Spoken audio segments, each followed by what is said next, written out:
It's me, yes, the one and only Paul Franz, welcoming you to Starful Universe on call. And tonight we got Doug. Say hi, Doug. Hi, Doug. And I know Russ is around, so if Russ want to say hello, that's fine. If not, that's fine too. Um, just a warning. It should be okay. I'm here. I've been hearing some thunder in the distance around here. I haven't seen any lightning. I just keep on hearing what it sounds like thunder in the air. So it's even if I lose power, I should be fine because I'm on my laptop, and so that has its own built-in battery. Also have batteries for my network gear. You have it. So even if we happen to lose power here, I should still be able to podcast now. Lighting will be a different, interesting issue in that case. But anyhow, we're going to continue on. Let me just bring up this. And okay, just bring up the stream manager so I can see what I can actually see what I'm actually streaming, which to me is a good thing. I prefer to make sure I stream something that's just, or something's not working. I like to know that. But anyway, moving on forward, Doug actually wanted to talk about gamers this week, so I figured we would go with that approach for this evening. So Doug, what did you want to talk about gamers? Give me one. Okay, here we go. 1 second here. Mm-hmm. I actually had a response from a fire hall. I'm not going to say the name of it. Right. But they actually asked me what dates and how many people. What day of the week and how many people. Mm-hmm. So I literally am now hitting send receive for my ancient Outlook. And away goes an email, and maybe I'll hear from them tomorrow. Cool. That might have been they may have tried to have called me. That might have been the spam calls I had. I had a couple of calls come up on the new phone saying this may be spam, blah, blah, blah. Okay. Well, I hope that wasn't. Well, I hope they didn't they leave a message? get a bad impression. No, they did not. Right, which, to me, I don't have voicemail set up on it. Oh, okay. But they didn't text either, and so. Well, yeah. Oopsie. Definitely make sure you get the voicemail set up, because for me it's like, okay, well, if I get spam risk, I go nope, I'll let it go, and if someone wants to contact me, leave me a message. That's my basically goal. I just gave them the information saying Saturday, Sunday, Monday, Labor Day weekend, and the dates 5th through the 7th September. Mm-hmm. And also, they want to know how many people. So I said, between anywhere in the range of 30 to 100, depending on the event and the time of year. Mm-hmm. And then I gave them a little note saying, hey, if you tried to call me and I didn't pick up, send me a text first, or just send me your phone number so I know it's not spam. So maybe I'll get to talk to them tomorrow, and that could be very nice. That'd be exciting news. Yeah, well, it depends on how much how much they're charging? How much they're charging, and the fact that we haven't done ours at their place. Mm-hmm. It's like once we were at Paxtonia and they saw what we did, and we were an extremely low maintenance event for them. I mean, they didn't even have to come in and take out the garbage for us. I mean, we did that, and it's like we were good to go once they saw us in action. Mm-hmm. Whereas this place has not seen us do our thing yet. Understood. I had a random thought for the BattleTech people that I posted. I haven't had a response yet, but I posted it on the Facebook thread. Mm-hmm. And our people who play BattleTech, we have like 1 or 2 that come in, but they don't list it as an event. They come in to do other stuff. Mm-hmm. So I don't know if this might entice people who have been with us before. Mm-hmm. When I can get out a bit with the vehicle, I would like to go to the various game shops and see if they will support this idea. I had an idea for a having a mega event. Mm-hmm. Instead of having a regular tournament, Mm-hmm. like you walk into a Warhammer store or a game shop that runs the Warhammer stuff, Mm-hmm. and you'll see like a bunch of tables where it's one on one, small point value tournaments, people playing directly against one other player in like a bracket format. And looking at like some of the cinematics for the game and other stuff like that, I thought maybe it would be interesting if instead of doing a tournament, they did like a big city siege Mm-hmm. assault thing where so instead of having like a few buildings of terrain, we could literally from the inside out put together have them bring in their stuff and build a city Mm-hmm. that might be however many tables wide by however many tables deep and with a referee or two, and they could have like people playing assault and defense groups all around the table. So you might not have one person on one person. You might have one person on catching groups played by two or three people, or one person having to defend against two or three, and with like an objective of the quote liberating force trying to get into the core of it and capture the city. Blah blah blah. It's something that would be very much in their lore, and it could be anything. I mean, the terrain could be like whatever the GMs for that decide to set up, whatever the referee decides. But it could be something where as they're getting deeper into the city, they can pull the tables apart to get around them and leave them in place so that they can play back to them if they have to. Hmm. So it'd be kind of like a shifting terrain table Right. Right.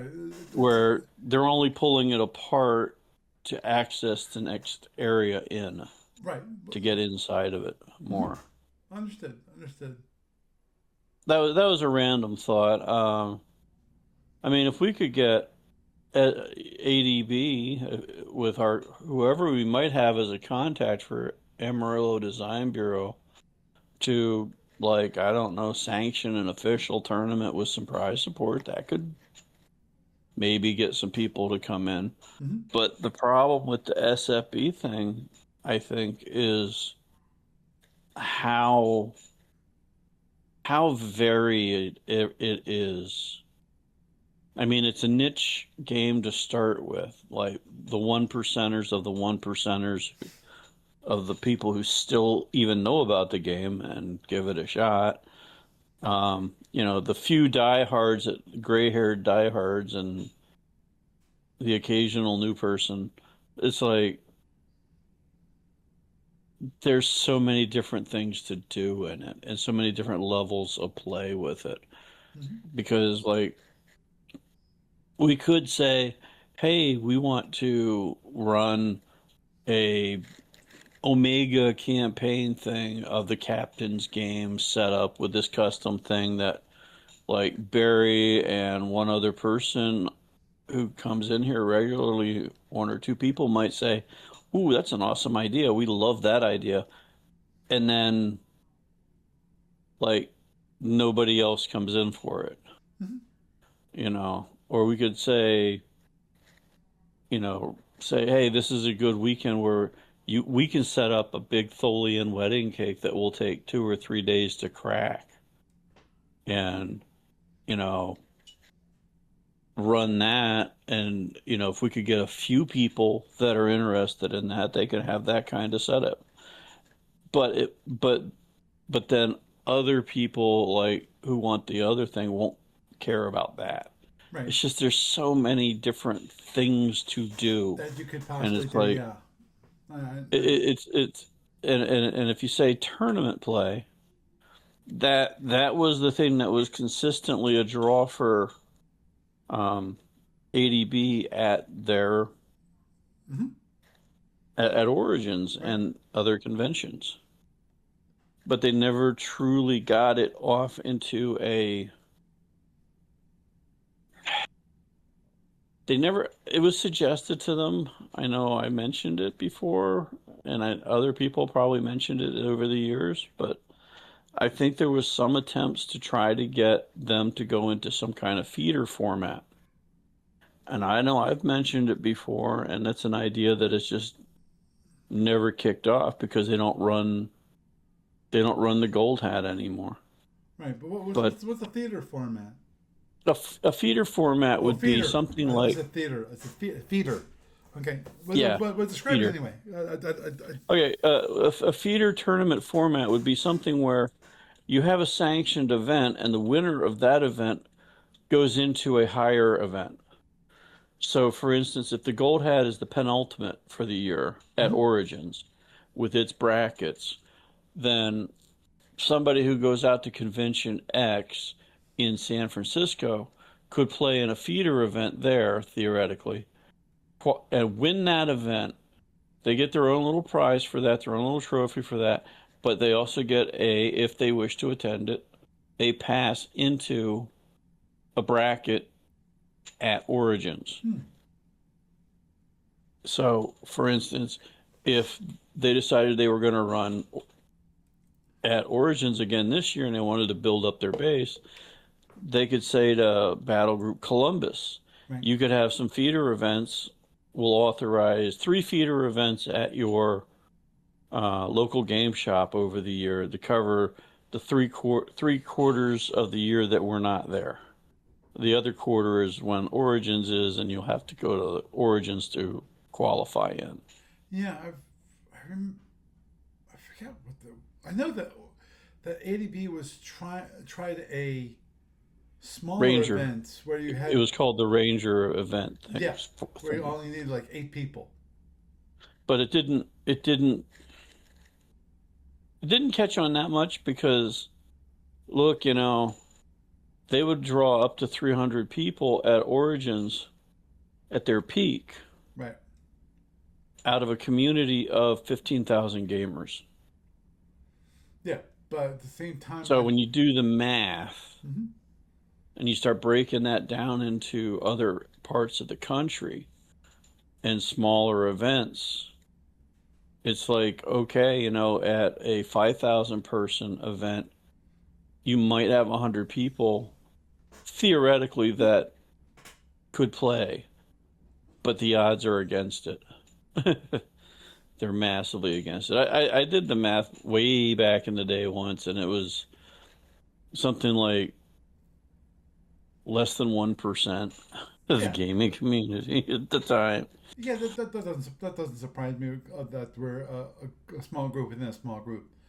Um, Tiny but group within a tiny yeah, group. but agreed. Possibly when it comes to creating the whole feeder format, that should have been done when it was really popular and people were still coming to Origins in droves like that to play SFB and possibly, Aha! you know, But there's the paradox. right, When they're really popular and everything's going great for them, why change anything? right, There's no need for it. It's a fixed thing, and then 1 year after it being there for what, over a decade plus, 20 plus years, hmm 1 year they get shoved off to the side from a high traffic area, and this continues for another year, and their attendance just drops at creators. yeah, yeah. I know that Steve Cole liked the idea because then it was quieter. We had a better environment to play in, but at the same time, Hmm. I think that was a mistake. Because of it. Nobody Basically, saw them. we lost the visibility of SFB. Yeah. Yeah, because you have 15,000 people going to Origins at the time Right. when they were at their peak, and um oh yeah, about Origin specifically. There's a couple issues with that. When they were at their peak, and you had the you know that range of numbers of people, They were in the main exhibit hall. So there were there was a significant amount of traffic that did not go through there because it's a big event with lots of halls, but the majority of people actually got to see them. Right. And that was where people who hadn't played the game got introduced to it, where people who had played the game got reminded of it if they hadn't come into the event into Origins for that specific event. And it was a lot of exposure. It was a lot of eyes on. But not just the fact that they were shoved off to the side to a second floor couple of rooms that were out of the way with no signage to even point to the escalator to get up to where they were, that was bad enough. Matter of fact, that was extremely, I think, damaging to their ability to have exposure. But that was also a time frame where Origins went from 15,000 people down to 4. Remember that at that time, in that time frame, up till they quit the last few years before they quit Origins, I was a senior staff person at Right. Origin, I know. and I got to go to the retreats with them. I got to hear what they were doing, and there was this whole thing about attendance dropping, and they were going to make it the best regional fair ever, and as opposed to trying to maintain it as the great national center of all gaming, Right. you know. And it's like, so there was a serious decline on Origin's part as well. So that wasn't all 100% necessary. Just thinking back on it, not all 100% on ADB for accepting that spot and being shoved aside, but there is that particular drop. But then when they quit Origins and they quit running the gold hat, it's like, and shifted it, eventually brought it back to shift it online.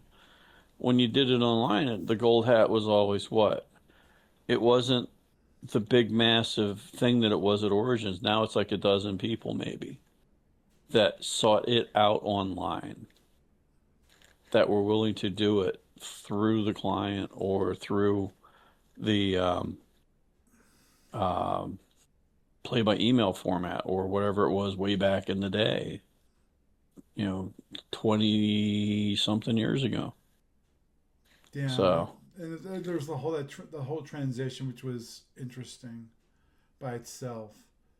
Um, because when the latter days before it all we they stopped going to Origins, we did have a combined online and live there in person event where people actually would borrow a laptop that I pre-set up for them, and they'd play against someone who was someplace else, that was online. And we have it so all scheduled and so forth. Um, but I know one thing Paul Scott complained about that, which was basically that he has his own setup at home, which is like 3 displays, a whole big thing, which I don't have here.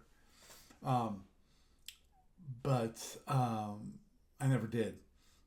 I'm not that kind of a gamer. But he complains.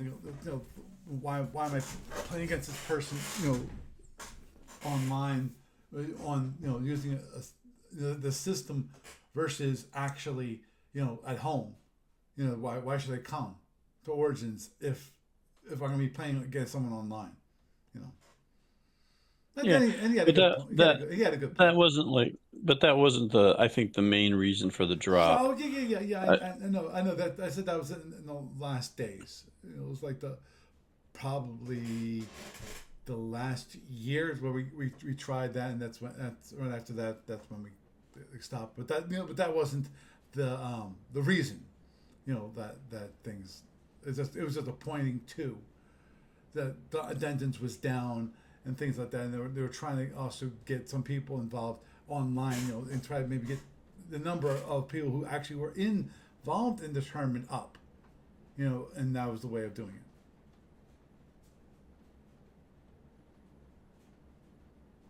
Yeah, so it's like I'm just kind of stumped personally on what to do to get more people to come out um for gamers. I think the at the moment, I think obviously if you get the D&D people back, in better numbers, that'd be good. But I think that points, in my mind, that points to um, a opportunity, maybe, that if there are, maybe have to stop by some of the local gaming stores on gaming nights and see if there's a group that meets and plays a certain game, that given the opportunity of being at a convention where they actually can set up and actually have it there and leave it set up all day long. They can play just that game and possibly leave it there for the next two days. You know, if there's some kind of way of maybe targeting that kind of audience. I know that takes Hmm. more work because actually have to go to. Um, Well, I was thinking I could actually rework the wording on our flyers mhm. and put something to that effect down. Like, do you have a large mega game that might take up X number of tables? Like, do you have a multi-table game? Do you have a big game? Do you have Well, it doesn't have to be a game big that game. takes There's a game a game that that takes takes days to right. play? Yes, exactly. And exactly that you'd like to set up for a couple. You'd like to actually play across a Well, here, couple days, and we've got the space for you. That's yeah, because a trend in tabletop stuff tends to look like they're trying to design them so that most of them are like something you can play in an evening in your kitchen table right. with family and friends. But there's also a lot of them that are very large, like versions of variations along the theme of Axis and Allies, where it's huge and it's like the world at war, and it may take like more than one table to set it up on, Right. and it may take 2 or 3 days to play. Right. Or just look at Twilight Imperium, for crying out loud. That's one where a lot of times the guy running it wants to set it up the night before because it takes a big chunk of time to set up. Mhm. And that's just a nice thing to have ready to go the next morning. Exactly. And But yes, and and maybe it's and like maybe maybe, that's a good way of targeting the event, is saying, hey, this is yeah. something you can't do anyplace else. You And know. and I was talking with Barry the other day, and he was kind of interested in. He seemed interested in when I was describing to him the old Terrible Swift Sword series. Do you remember that one? Because you tested it out once I don't years remember. ago when Yeah. we were at the Moose Lodge. Wow. You you played uh, maybe a few turns or a few Hmm. hours of it, where it was that you were playing the part of the Battle of Antietam. Oh yeah. Oh yes, I remember that. The one that you said, "Oh, it'll take like 15 minutes." 1 hour Well, later. actually, no, no, Oh. that's not quite what I said. So you could probably learn it in 15 minutes, Okay. which is which is absolutely true, because that's an interesting wargaming series for the tabletop people, for the old Grognardian types. Mm-hmm. Um, and like when when I used to play that one with a friend of mine, like, oh good Lord, 30 years ago, 25 years ago, we'd set it up on that 6x4 table I have. Gettysburg would just barely fit on there with all three maps. Antietam would fit on there pretty easily. And the scale of that game is each unit is a regiment, and there's command and control rules that where units have to stay within so many hexes of their leader, and the leader has to stay within so many hexes of his next higher leader, and so forth. Mm-hmm. That reflect the chain of command Right. and the doctrine very, very well for the period. Mm-hmm. We used to play, we had it down to we were playing those battles in real time because the game turns were representative of, like, I think half an hour of real time per side. And it was you go, I go kind of game, like, for each turn. And we were playing an hour of Gettysburg in an hour of real time. But it would take us an entire weekend to play Gettysburg if we got through all 3 days without one side winning or making it impossible for the other side to win. Mm. The that's the sort of game that our event would be perfect for. Right. It's like, hey, are you an old Grognard and want to play? You want to play Gettysburg out? You want to play Shiloh out on a regimental scale? If you got the game, you can set it up here and leave it set up for the weekend. Yep. And no one will touch it. It'll be safe. Yeah, no cats allowed. No cats. So. Yeah, that I think that's a good way of going when it comes to advertising. Yeah, and it's like I change the advertising a little bit and get it out sooner, then that could be a draw too. Now, that's not necessarily the sort of thing that would make us popular with the game stores, but when I go and talk to the game stores and I say, well, here's an idea that you could sponsor. Mm-hmm. Here's you run tournaments for game X. Well, what if we have a mega event like I described earlier for game X? Right. That's not your normal thing you can do in your store. Right. Or that you would even try to do in your store. Right. Basically, something that would not compete with them, but would be an adjunct, something that they could support and say, and possibly point their players to and say, hey, there's this convention that's going to have plenty of tables for you to play on, and you can play this large. I know you've been talking about playing this one really large scenario, but we just don't have the space here. They can help you. They would give you the space to do that. Yeah, I mean, and the flip side of that way, yeah. And a flip side of that is, these places do their own leagues. Well, what if they formed a Greater Harrisburg area league thing? Mm-hmm. Where there's like 3 or 4 game shops in this area right now. I think Blue Moon is still open. Mm-hmm. Lazarus Games just opened fairly recently by comparison. The Guild, Adventurers Guild, that's been there forever and a day in one spot or another. And then I keep thinking there's one other that I can't remember the name of. Ask Fritz. I mean, he might know. But it wasn't that game place because that went out of business after Charlie had the split with his unexpected split with his sweetie. Goodness, I can't think of the name. It seems like there was yeah, you're right. I could ask Fritz, but yeah, and then there's also places in York Hmm. There's comic book shops. There's all sorts of different things. So, yeah, it's just like just kind of throwing it out there what to do. I mean, I was thinking about changing the artwork on the advertising because I haven't changed that in ages. Yeah, All I've that might changed be a on good that is idea. the dates, you know. But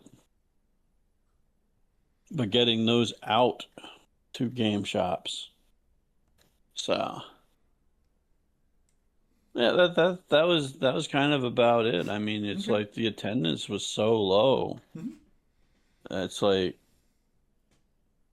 I'm hoping that that's just an outlier and we'll start getting more back. So Hmm. Agreed. And well, in my mind, I hope that the D&D people work out their issue, um, you know, and have things organized. Because I know they help, but that's why I was thinking about, if we could find other groups that meet on a regular basis, and they mhm. need a space that Well, the thing for with the something D&D larger, guys, one of the big things with the D&D guys is that they're not just your average group of guys that get together at the local game shop once in a while. Their Right. their whole thing comes from doing their particular style of event Hmm. at events like ours and at local game shops. That's but mainly their whole feedback loop thing was sponsored to be done at conventions. Right. And they did say that they're kind of split between the two worlds right now, between doing what they were doing Hmm. after the first time that support was yanked for that living world concept. But also they had some people that were doing the new version now because it actually has started up and it's being done. Hmm. But they had a lot of their people just don't want to move out of the thing that they've been doing for 15 years. Hmm. Yeah. So, Which makes sense, and in my mind also there's the in my mind there's also a little bit of, okay, can we trust them, not to do the same crap again, and well, pull I think support. they're past the Lucy part, Lucy and the football. Right. Uh, because the thing is being run Mhm. Right. Right. and they're just kind of in like a schism Right. of Right. Oh yeah. people For who that group, yeah. want to people that want to go do the new thing and people that want to continue the unsanctioned thing. Dun dun dun. Yeah. So, but Understood. you have that with everything. Right. All these any kind of like supported thing with this. That's why that was one of the many various things that when I first saw Warhammer like at Fort Hood back in the 90s, when I saw that universe set up, I was like, I was only momentarily interested in it until somebody told me that, well, you can only play the game with the sanctioned miniatures for the sanctioned tournaments, painted the sanctioned way. Oh. And to me at that point, Right. all the red flags went off. And bear in mind, this is before there's any papers or theses written about abusive practices in the gaming industry, like Magic the Gathering or Hmm. Warhammer, being the two biggest offenders, in my opinion. Yeah. But you know, both of those games, when I first saw them, the warning bells in the back of my head went off and said, "Heck no." So, but that's just me. It's Right. Oh. Oh. but Understood. then again, the game shops these are like bread and butter for them. and I know they don't want to give up their setups. I mean, like we had a Magic the Gathering big tournament at when we were out at Grantville one time, and that was mainly because a group that ran it needed a space, Right. and they were quite willing to come in with us. But now, if you were to go to that same kind of group now, well, they've got their dedicated space. They charge their admission there. Why do they need us? You know, Gaming Shop X does not need our event unless they think it would do them some good for advertising. Right. And I cannot really blame them for not wanting to support our event necessarily because of the number of people that we're getting and all the local people that we're getting are people that will go into their shops anyways. Right. So, on the other hand, there's always the concept of building something bigger than yourself and it benefits everybody. Right. Right. But then the game shops, when I've tried to talk them into larger tournament formats that could be inter-shop competitions where, a final series is done outside of the shops and at our event, they're not that interested because they don't see how it could benefit them. Well, if they want to, there is one way of doing it. Um, which is something around my archery club. We actually have um, tournaments. That it's actually a league that we run every single Mm-hmm. year. And what happens is the league, the players, what they do is they jump from archery club to archery club to archery club, and then there's like actually there's more than usually there's like four of us that at least last time we had a spot league. That's just targets without it's not 3D targets, just regular bullseye targets, that kind of thing. Um, Mm-hmm. and we go from club to club to club to club. Well, in theory, especially around the Harrisburg area, since you have you have a few of them.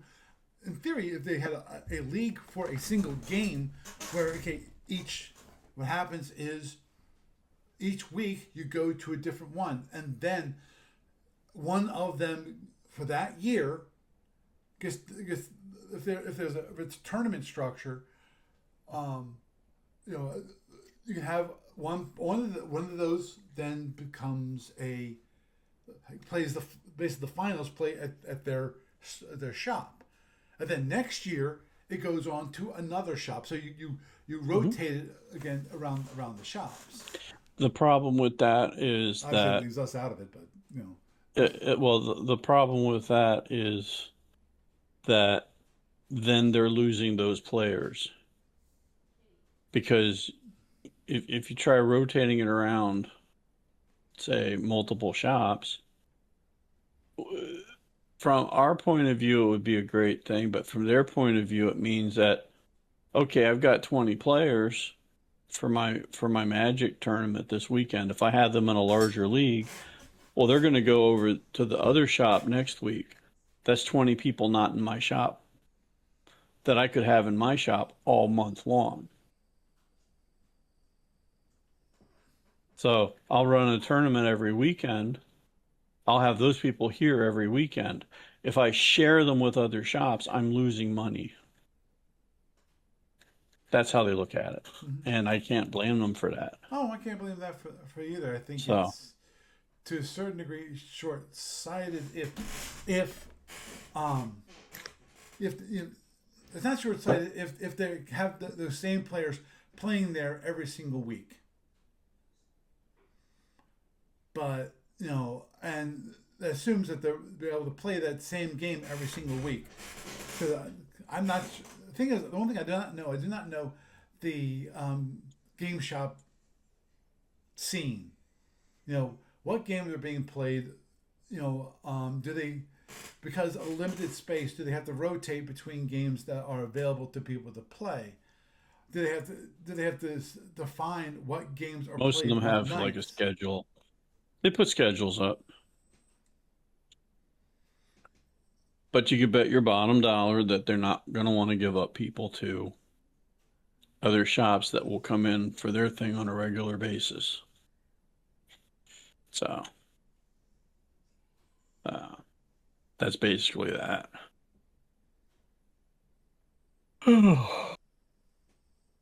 Understood. Understood. I mean, this is a route I've been down talking to them before. So, Yeah. Yeah. uh, Okay. No, yeah, but the other side of that is how do we get people to come out? right. And it's like, I think the number one thing is uh, me getting the posters out, not just to game shops, but to other places. Mm-hmm. But yeah, Now, I still think at least part of the advertisement is for groups. Try market it to groups that like to have a larger space or a space where they can set up for a longer period of time. yeah. Well, For that that one plus scenario also that like, they've never been able to do because they can't set up in the local game shop, or they can't, or their wife doesn't allow them to set it up on a game table, which is isolated from their cat, which is running around the house like a freaking nut. mm, Yeah. yeah. So definitely, I think a shift in focus on the advertising, like, but also where we go too. Like online can be a good thing too. Um, there are lists of conventions online that we could get into more. Mm-hmm. So a whole bunch of different things. Mm-hmm. But I think I definitely need to redo the wording to make it more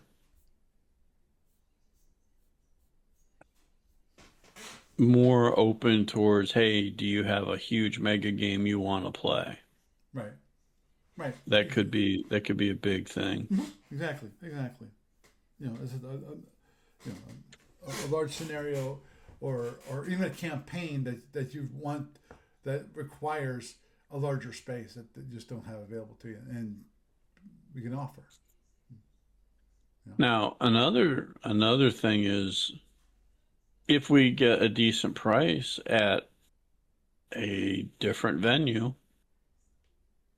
or if I suddenly get a lower price from Redline, which I doubt, Right. um, then but if we go to back to the fire hall thing and they cut the price enough, Mm-hmm. I could potentially lower the price of admission, which would make us more competitive with the game shops Mm-hmm. because the game shops do charge people for table space. And yeah, and if you want to play a very long game that might cost you 20-30 bucks to play at a game shop for the day, and our price of admission for the weekend is in that range, suddenly we look a lot better for that weekend than local game shop. So, I mean, that's just also a kind of a random thought on the whole deal. Mm-hmm. But when you go into the local game shop and you play in a tournament there, you're paying that premium anyways for your tournament admission. Right. So, I don't know. It's just something to think about. Mm-hmm. I've had so many other things going on right now. Um, so yeah, I kind of about burned out on the topic, but I think that's Hmm. I think that's a big thing is just change the focus of the advertising along with getting a new space. Yeah. I don't mind going back to the Red Lion. I just mind the fact that I've been more stressed out than usual over hitting that break even point than anything else with the event the last several years because of us having to go from uh, Firehouse to that one Right. because that literally was it was a 50%, no, slightly more than 50% increase. It was almost, I would say, close to 70, 80% increase because we were paying, and our contract was like, forget the exact number, but it was like around the 900 range, if I Hmm. remember correctly, at when we were at the one firehouse, the last firehouse we were at for the weekend. Hmm. And going from that to 1500 and then losing people. Right. Yeah, that's kind of that hurts. Yep. Agreed. Although,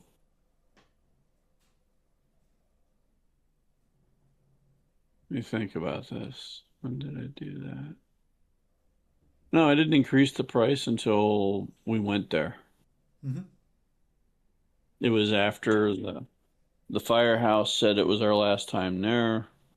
We did the one with the Your Turn Cafe, but they had lost their lease and they were moving out of the area Yeah. and not Yeah. not being a game company, cafe anymore. Um, they stopped doing that and they're just selling toys now Yeah. at like a flea market somewhere. But um, yeah, it was after that one going into uh, going into this one that we upped the price. And up in the price actually got us into a break even for the first year or two before the just nosedive in attendance. Hmm. And I think that nosedive in attendance is very likely in a large part because our price is a it's like right in the range of what you would expect to pay going to a game store for a day in this area. Hmm. And it's like yeah. So we need to either go down in price or go up in value or catch more of a niche market. And I think that the very large game setup and the multi-day aspect setup could be in that vein. Yep. And if we can do it by going to, like, if we go to another firehouse and we've got the space for like way less, we could knock out at least one of those right off the bat pretty easily. On the other hand, if I end up having to go back to Red Lion, that's okay too. It's just, I don't know what life is going to be like between now and like Labor Day. Although some of that might hash out in the next 2 weeks, so we'll see how that goes. Yep. And if that goes decently, then I'll be a lot less concerned about some of the issues and maybe like reworking how we're going to put out the word of here's what you can do and the things you can do here could be, yeah, it could be the thing to do. I'm not saying I hate change, but I would like the change to be positive for a change. Understood. Silly me. That's all I got for that for the moment. What Okay. do you got? Anything extra? On this topic, Yeah. um, no, no, the, that one idea, and that's about it for me. Well, here's a question for anybody listening to your pod right now. Hmm. And it's something that you can inundate Paul with. Like, okay, we're in like the Harrisburg, Pennsylvania area. Central PA. Very easy. Yeah, Harrisburg, PA, Pennsylvania. We're very easy to get to from most of the East Coast. If, here's a random question, and just tell Paul in any, whatever correspondence you do with him, Yeah. what would you like to do if you were going to come out to Gamers of Winter or Gamers of Summer? What kind of Starfleet universe thing would you want to do? Right. What would what I think the best better question is, what would you want to do? Well, given that, in some cases you might be traveling a few hours to get there, what would it take for you to come? What kind of a scenario or what event kind of event would you want to see to come? Yeah, I mean, it's like we have a 3-day event. Would you want to come out for 2 or 3 days of a dedicated long-term event, or what? I mean, do Right. you want a tournament? Do you want to do some scenarios? Do you want to do a mini campaign built into the weekend? You know, or do you want to come out for a casual day of playing some pickup stuff or whatever happens to be there? What makes you happy Yeah. with the SFB universe? Right. Right. Like I said, what is something that you would want to do? You know. So, I mean, and the answer, if there's a deafening silence, okay, well, we'll continue with the podcasty stuff and, whatever else Paul wants to do. But it's like, it, silence is an answer too. Yep.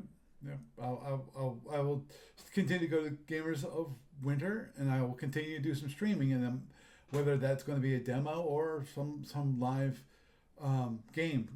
Hopefully, um, that's one thing that actually I talked to Barry about. We actually did play a game, which I did not record and I did not stream.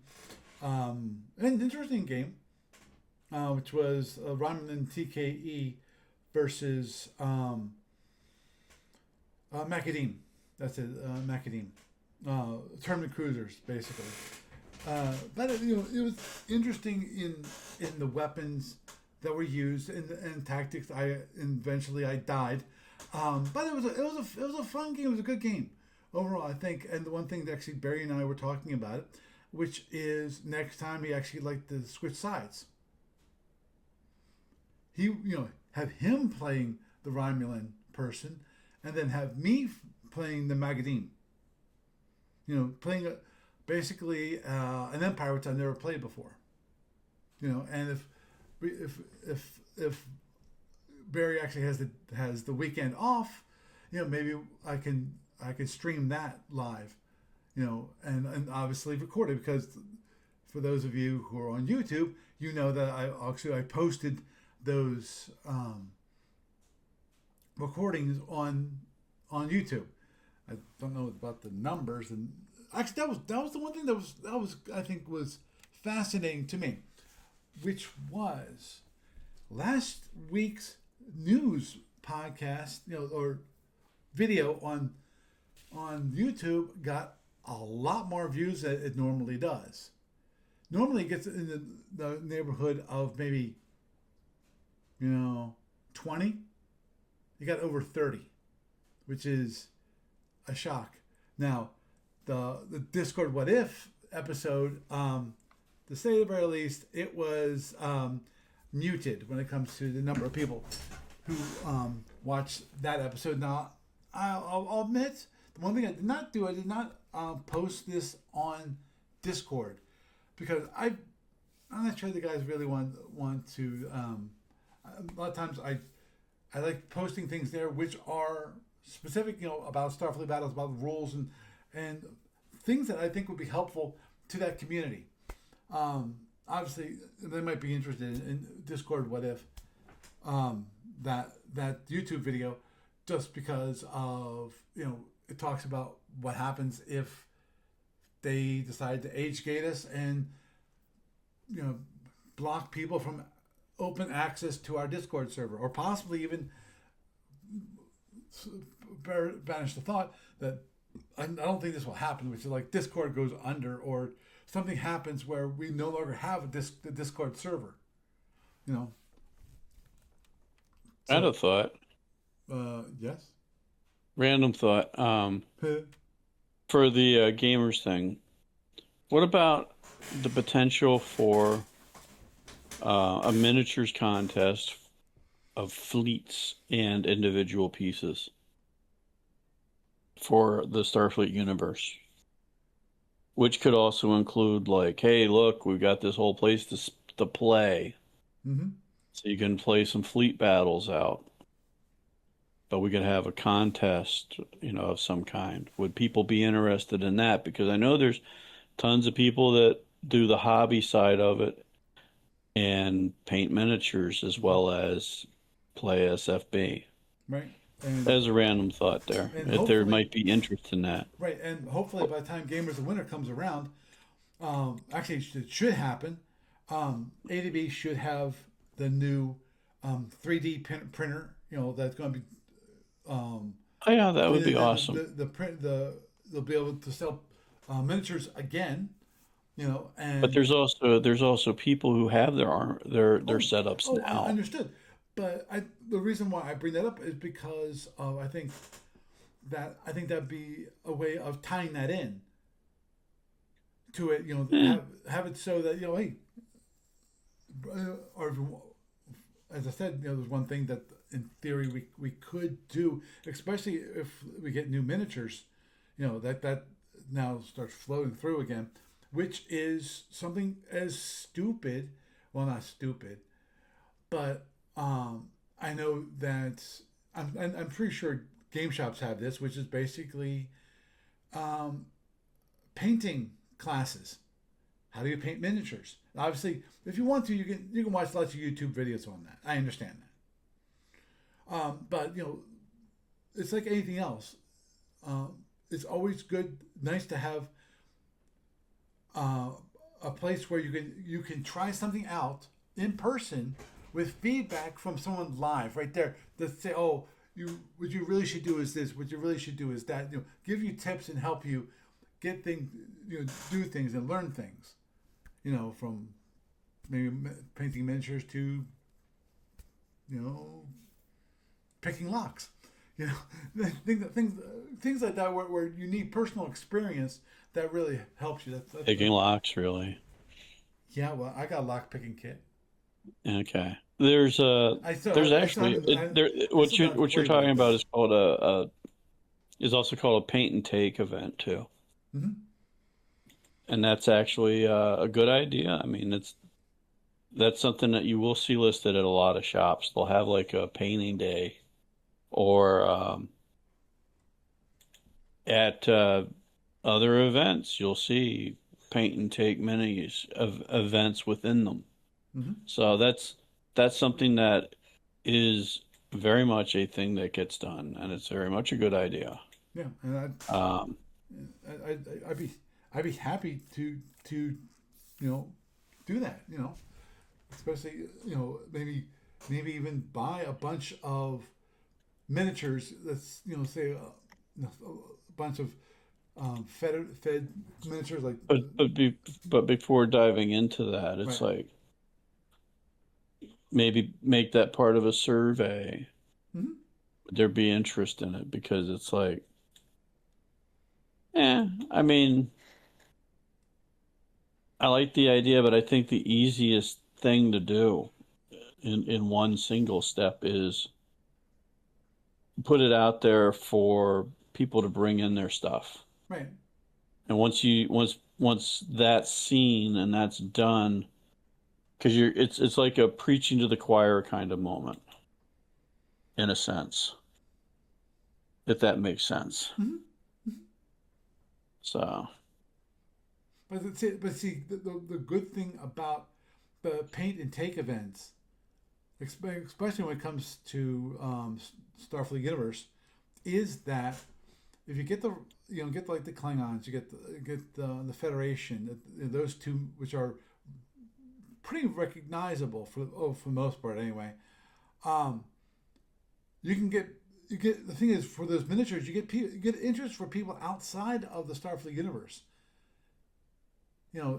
mhm. They see that ship as, oh, that's really cool. It's in the Star Trek kind of genre of things, and they might not be into Star Trek, but Well, it's a cool okay, ship, and they'd like to paint here's that the and thing. take that. And they don't have to Here- be into Starfleet battles itself.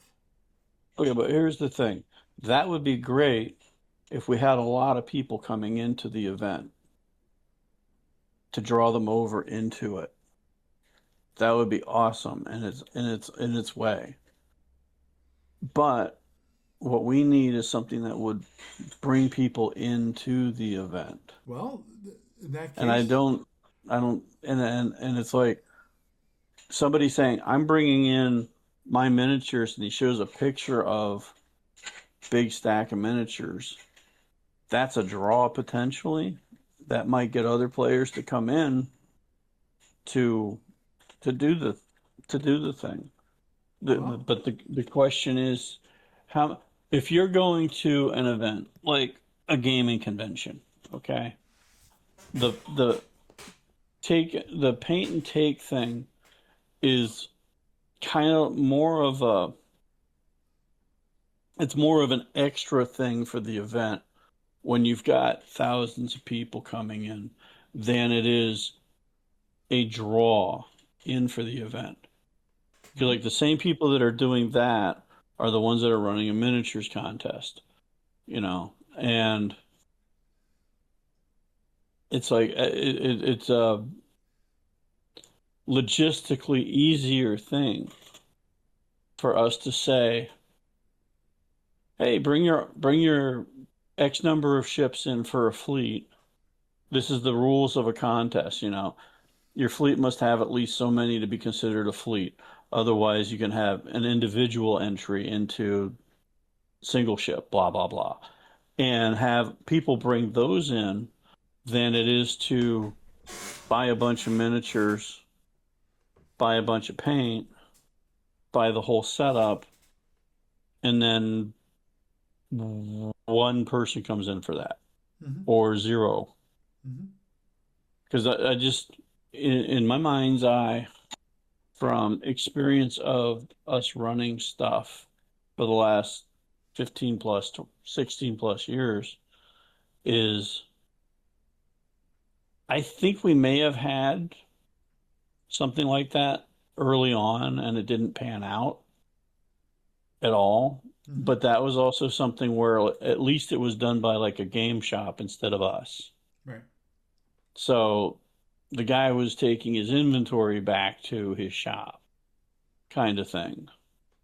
Um, but the paint and take day is something that you'll see at a game shop. And you'll see it on their schedule. They'll say, okay, day X or this time frame on a Wednesday night, we do a paint and take thing. We'll teach you how to paint your miniatures so we can get you hooked on that part of the hobby, you know, or we can get you comfortable with doing it or whatever thing you're doing, whether it's Napoleonics, whether it's fantasy miniatures, no matter what it is. And our thing is such a niche thing that I don't see it being something to spend the time doing until there's maybe an outside request for it. if that makes sense. Understood. I just, I don't know. I don't see it as a draw, and I think we need to get things that will be draws. My question is this, and that is outside the normal day gaming community, adults and so forth, is there anything that we want to do with gamers to draw the kids and therefore draw the parents? An activity that the parents can bring their kids to have fun, whether it's a game for kids or some some painting thing or whatever that would draw would is something that the parents could see and say we can take our kids to that to do that and have a little fun.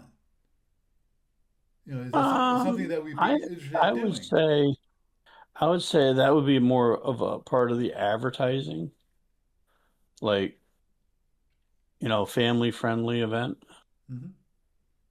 and how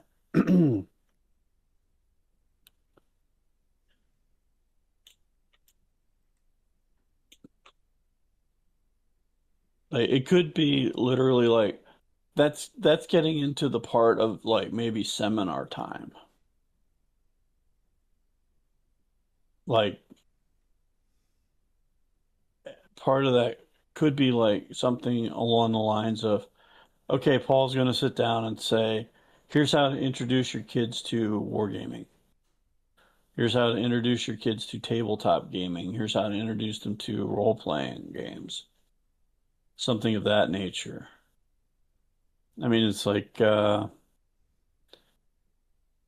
one thing about the game industry is that a lot of times they are geared for age groups. Hmm. Understood. Our event, even though we started out as an all ages kind of event, it doesn't seem like we've had much in the way of family gravitation into the event. Right. And I think that has a lot to do with probably a lot to do with the socialization habits of the modern family. A lot of people are just like on their phones a lot or not. It's like how did we get into gaming? If you think about that, it's like how is somebody going to get into gaming over their lifetime? Yeah. I think that And I think that it's speaks. it's an interesting question. Yeah, I think that speaks of what I've seen with Starfleet Battles and Facebook, in that people are returning to the game. Why? Because they haven't played it for a while. They played it for 20 years ago and they really enjoyed it. Why did they stop playing? Because they had a family. So after their family is grown, they're coming back to Well, it after that, yeah. instead of actually keeping that as part of something that they do, Well, and then therefore uh, involving their kids in gaming and so forth. well, there's also a trend of, depending on the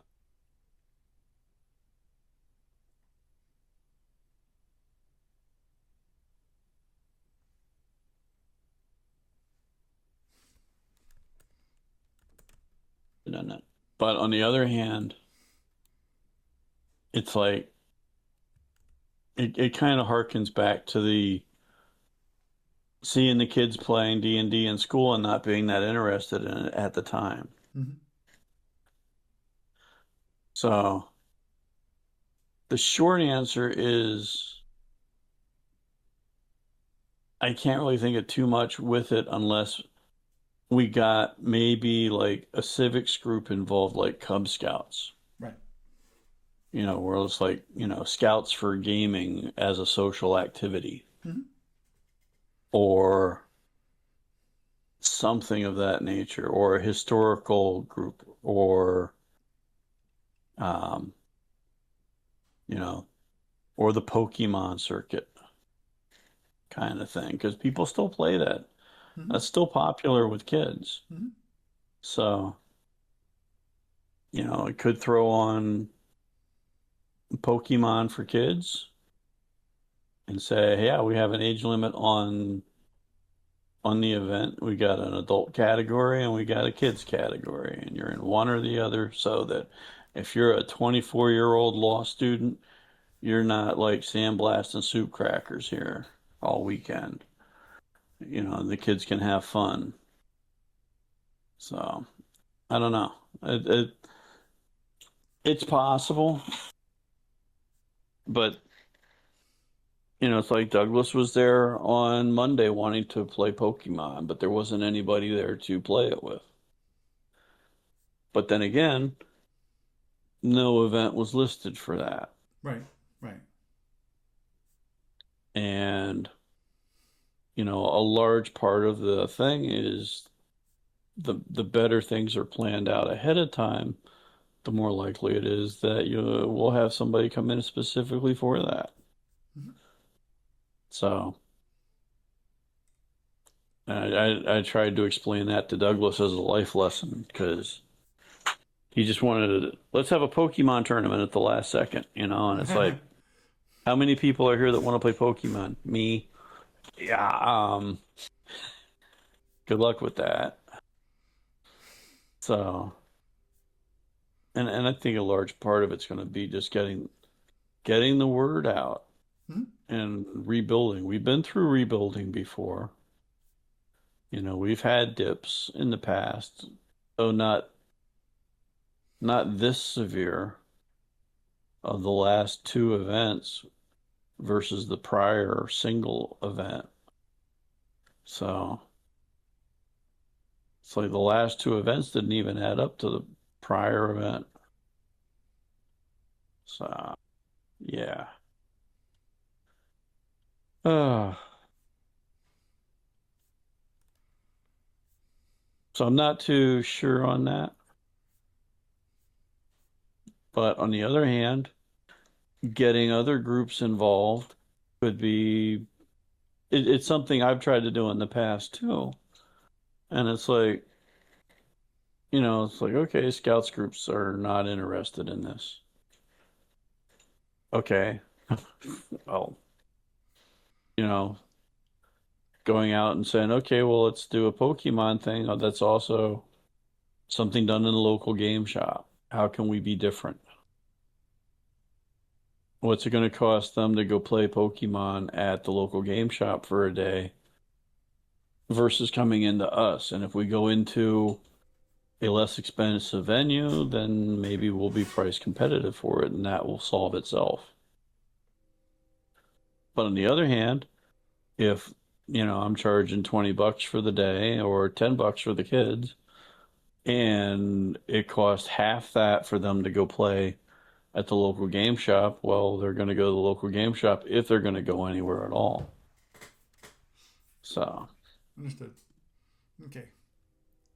ah, yeah. Well, with that, we're going to need to wrap it up for the evening. Doug, it's been wonderful having you around and Now, discussing. I did have one alibi. What's that? Unlike a paint and take event kind of thing, Mm-hmm. I think that should be a sponsored kind of event.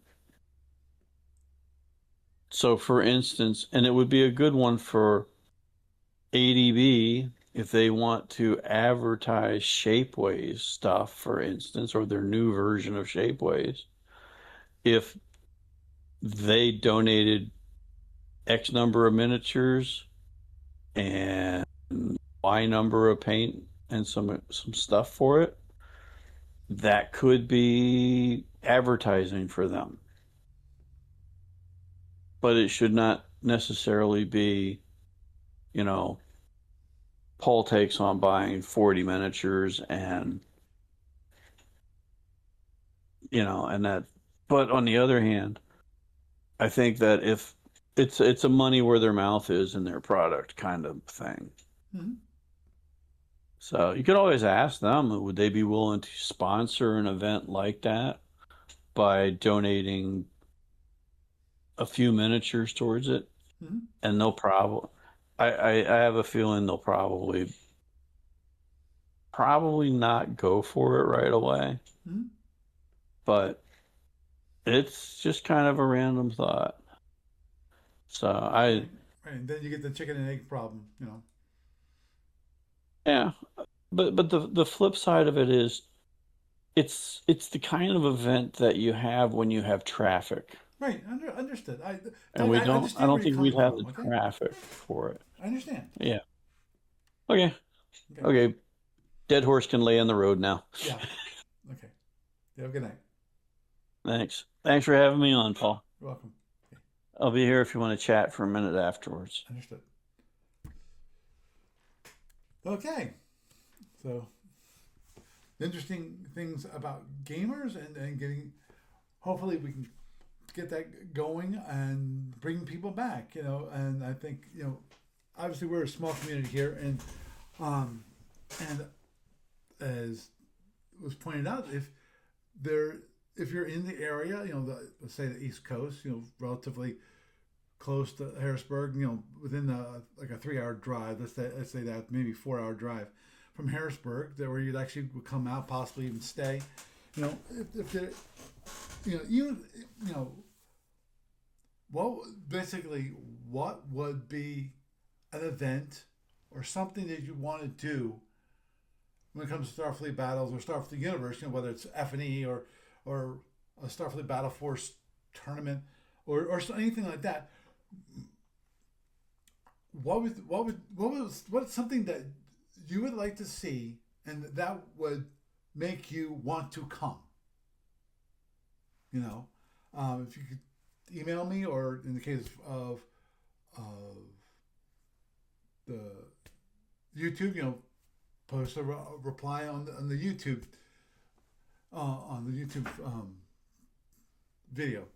You know, Obviously you can email me at sfuoncall@gmail.com. That's sfuoncall@gmail.com.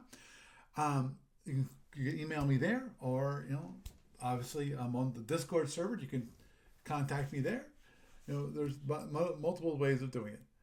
So, with that, I am Paul Franz. I bid you a good night.